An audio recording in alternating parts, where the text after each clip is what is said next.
The big training hall was always full of noise. Every morning, the sound of gloves hitting pads echoed from one corner, while the thud of feet practicing kicks filled the other. It was a place where strong people trained every day, and visitors often came to watch the skilled black belts show their techniques. The hall belonged to a wealthy man who enjoyed martial arts as a hobby. He wasn't a professional fighter, but he loved the energy of the place, the discipline, the excitement, the teamwork. It made him feel alive. Among all the people who worked in the building, there was one person almost no one noticed. She was a quiet maid, working from early morning until late evening. She cleaned the glass doors, wiped the sweat from the mats, refilled water bottles, and kept everything neat. She did her work with calm patience, never disturbing anyone and never making a fuss. Most people barely even remembered to say hello because she blended into the background so easily. She didn't mind. She liked staying quiet. It felt safer that way. She looked young, maybe in her early 20s. She moved gently, never in a rush, always careful not to interrupt any training session. When the trainers laughed loudly or joked with each other, she simply smiled politely and continued her tasks. She wasn't shy, she just didn't see the need to talk much. Some staff thought she was timid. Others thought she was simply too focused on her job, but no one imagined there was anything special about her. After all, she was just a maid. One afternoon, the hall was busier than usual. A group of visitors had come to watch the black belts train. The boss was extra cheerful, showing off the skills of his team. He stood in the center of the room with a big smile, making playful comments as the trainer sparred in front of him. The visitors laughed at his jokes and clapped when a trainer performed a skillful move.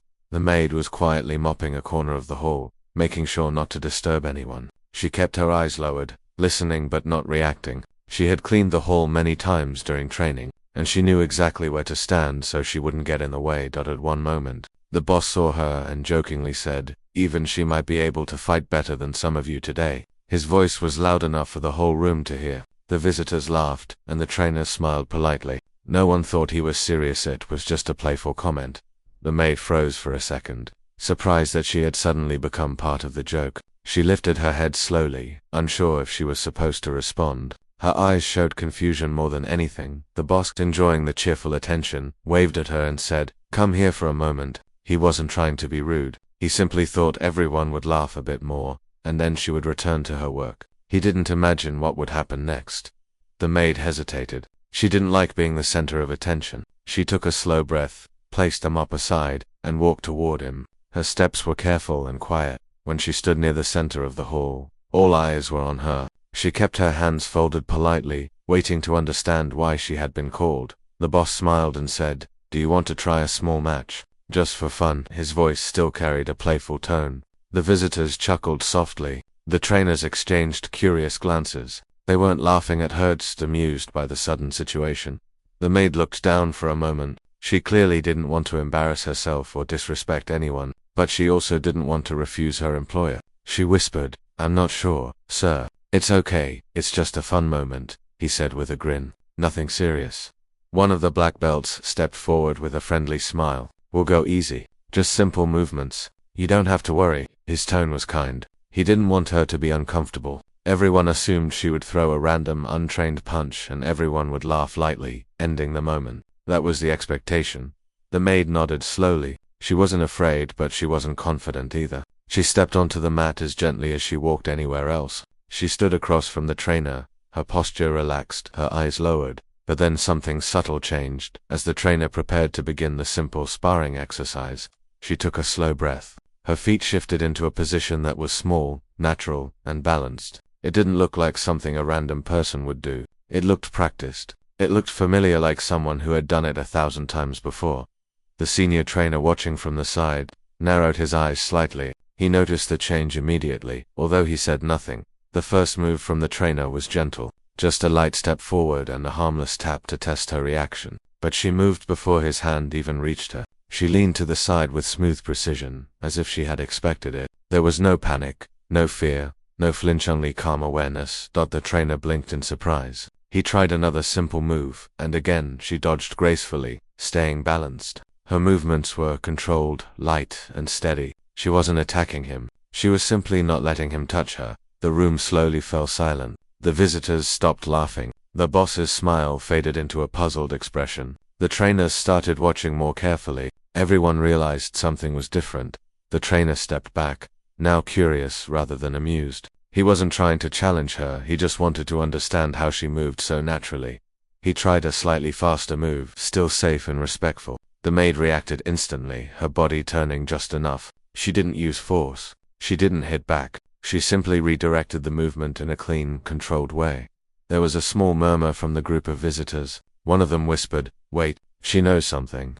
The senior trainer, watching quietly, nodded to himself. He recognized the technique. It wasn't something you learned casually. It belonged to someone who had trained with purpose. The boss stared at her, shocked but intrigued. He hadn't expected anything like this. The maid, still calm, still gentle, backed away and lowered her hands politely, unsure if she had done something wrong. She didn't look proud or excited. If anything, she looked slightly embarrassed. She bowed politely to the trainer, then turned to return to her mop, but no one moved. The room stayed silent for several seconds. Even the trainer who sparred with her had no words. He simply smiled, surprised and impressed. A visitor finally said quietly, "Where did she learn that?" The boss stepped forward, still trying to understand, and asked, "Have you trained before?" The maid only lowered her eyes and didn't answer. Not because she was hiding anything, she just didn't want attention. She whispered softly, "I'm sorry, I didn't mean to surprise anyone." And without waiting for more reactions, she quietly walked back to the corner, picked up her mop, and continued cleaning as if nothing had happened. But the room wasn't the same anymore. The trainers looked at her with new respect. The visitors kept glancing in her direction, and the boss stood there, realizing he might have just uncovered a story he never expected. Part 1 ends with everyone silent, not because they were judging her, but because they had witnessed something extraordinary from someone they never noticed before. The moment she stepped onto the mat, the room felt different. No one could explain why. Maybe it was the quiet confidence in her walk, or the way she didn't seem scared at all, even though everyone else in the room was trained, strong, and proud of their skills. She stood there calmly, almost like she had been in places far tougher than this fancy gym with polished floors and shining mirrors. The man who had called her there still believed it was going to be funny. He believed she would panic, apologize, and run out. After all, she was just a maid, someone who cleaned, someone who people rarely looked at properly. But the people watching didn't know the years she had lived before working there. They didn't know how many times she had been pushed, challenged, or underestimated long before this moment. She wasn't angry, but she also wasn't afraid. She was simply ready.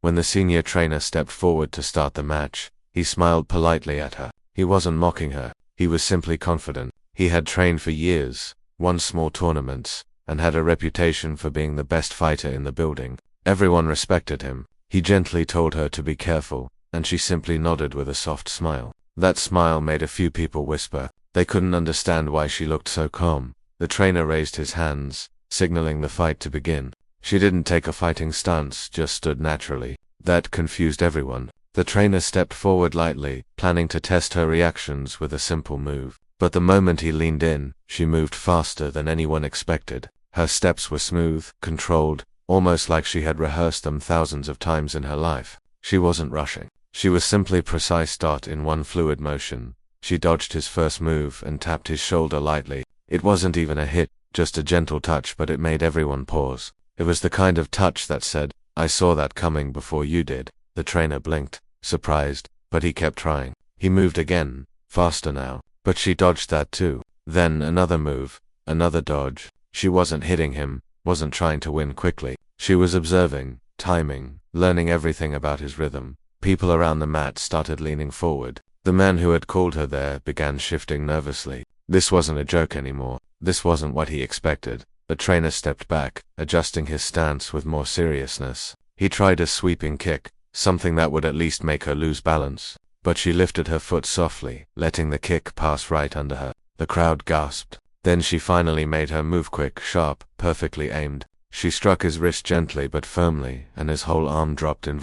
He knew immediately that she had hit a pressure point. Not by accident, not out of luck. She knew exactly where to strike. The trainer raised his other hand to signal defeat. His face showed respect, not humiliation. He bowed slightly, acknowledging her skill. She bowed back, humble and quiet. But the match wasn't over. The man who had dragged her into this situation didn't want to accept that she was talented. He thought the trainer had gone easy on her, so he called for another fighter. And then another. Soon, 5 black belts lined up, each one ready to try their luck. But none of them could touch her. One by one, she avoided, blocked, and countered each attack with calm precision. She never hurt them badly. She never used unnecessary force. She made sure every move she made was controlled and respectful. People filming the fights slowly put their phones down. It didn't feel right to treat her skills like entertainment. They started watching with genuine admiration instead of curiosity. Her movements were so graceful, so balanced, that it didn't feel like a fight, it felt like a lesson. By the time she faced the last fighter, the room was silent. Not a single person laughed or whispered. Everyone stood in awe. The last fighter was the toughest among them, known for his strength and discipline. When he stepped forward, he didn't smile or mock her. He simply bowed sincerely. She returned the bow. From the first move, it was clear he was strong. His presence was heavier, his steps carried more power, and every strike came with serious intent not to hurt her, but to test her fully. She didn't underestimate him. She read every move he made, like a dancer reading music. Their feet moved across the mat softly, each one waiting for the right moment. She blocked when necessary, dodged when needed. And when she finally saw the opening, she executed one clean move, a gentle tap behind his knee and another on his shoulder. His legs folded, not painfully, but in complete surrender. It was over. He bowed again, deeply this time. She bowed back with kindness. The room erupted into applause. It wasn't dramatic applause, the type you see in movies, but real, sincere appreciation. People weren't cheering because she won fights. They were cheering because of the calm dignity she showed through every step, every strike, every bow. She had shown strength without arrogance, skill without bragging, and confidence without ego. The man who had called her to fight finally understood the weight of what he had done. He walked toward her slowly, no longer confident or playful. He looked almost embarrassed. When he stood in front of her, he apologized softly. "I shouldn't have treated you like entertainment. I didn't know." She shook her head gently, reminding him that she wasn't angry. She told him that respect is something everyone deserves, no matter their job or background. He felt even smaller after hearing that. He asked her how she learned to fight like that. She hesitated for a moment before answering. She told him that she had trained during her childhood, not for competition or fame, but for survival. Life had been hard, and learning to defend herself was not a hobby but a necessity. She didn't go into detail. She kept it brief, but the room understood that her story carried much deeper layers of struggle. After hearing that, the man felt a mix of guilt and admiration. He realized she was someone who had survived things far tougher than his gym. He realized she wasn't someone to be mocked, she was someone to be respected. From that day onward, the staff at the gym treated her differently, not because she defeated them, but because she earned their respect through her patience, kindness, and remarkable skill. Some of the trainers even asked her if she would be willing to teach them. She didn't brag or act superior. She simply said she would help if they truly wanted to learn, and she did teach them, but not just fighting techniques. She taught them discipline, awareness, humility, and how to control their emotions in tense moments. She showed them that real strength isn't loud or flashy. Real strength is calm, steady, and confident without needing to prove itself. Weeks passed, and her story quietly spread beyond the gym, but not in a dramatic, viral way. It spread through whispers, respect, and admiration. People who came to the gym started hearing about the maid who beat every black belt in the room, and when they saw her sweeping the floor or cleaning the front desk, they often paused, watching her with awe, realizing you can never judge someone by their job, clothes, or quiet personality. The man who once laughed at her became her biggest supporter. He made sure she was treated with kindness, fairness, and respect. He even offered her free classes, but she simply smiled and told him she preferred staying behind the scenes. She didn't need titles or recognition. She didn't need applause or fame. She just needed peace, something she had fought for all her life. In the end, the gym changed more than she did. She remained humble and soft-spoken, while the people around her learned to be better, more respectful, and more aware of others. And whenever someone new joined the gym and thought she was just a maid, the staff would smile quietly, waiting for the moment they would discover the truth on their own. Because in that gym, everyone knew one thing: clearly the quiet woman who mopped the floors had already defeated every fighter there. Not through power, but through grace. Not through violence, but through skill. And not through pride, but through pure, human strength.